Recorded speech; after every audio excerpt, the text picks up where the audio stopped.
বিসমিল্লাহির রহমানির রহিম। সম্মানিত সাংবাদিকবৃন্দ, আসসালামু আলাইকুম। আমি মহসিন আলম শামীম, ১ নং ভবনকোরা ইউনিয়ন। আজ রবিবার দুপুরে সামাজিক যোগাযোগ মাধ্যমে ফেসবুকে জানতে পারি আমার বিরুদ্ধে রাজনৈতিকভাবে হেয় প্রতিপন্ন করার জন্য অপপ্রচার চালানো হচ্ছে, যা অত্যন্ত দুঃখজনক। আমি রাজনৈতিকভাবে দীর্ঘদিন যাবৎ বিএনপির রাজনীতির সাথে জড়িত। শুধু আমি নই, আমার পরিবারের সকলেই বিএনপির রাজনীতির সাথে জড়িত।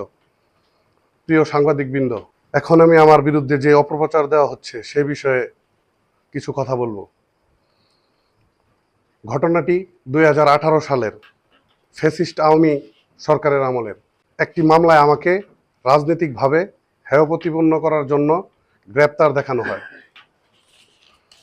আমার অপরাধ ছিল আমি সক্রিয়ভাবে বিএনপির রাজনীতির সাথে জড়িত ছিলাম।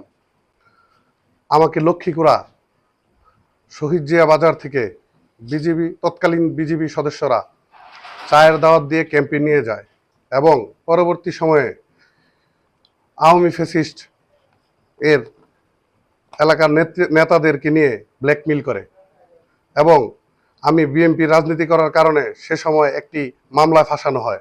শুধু আমাকেই নয়, এই মামলায় ইউনিয়ন স্বেচ্ছাসেবক দলের সভাপতি শাহাদাত হোসেন শাহীনকেও আসামি করা হয়।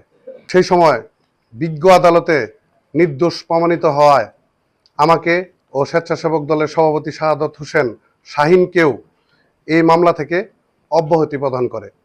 এমতো অবস্থায় রাজনৈতিক কুচক্রী মহল সেই সময়ের আওয়ামী ফ্যাসিস্ট আমলের ভিডিও ফুটেজ দিয়ে বর্তমানে আমার বিরুদ্ধে অপপ্রচার চালানো হচ্ছে।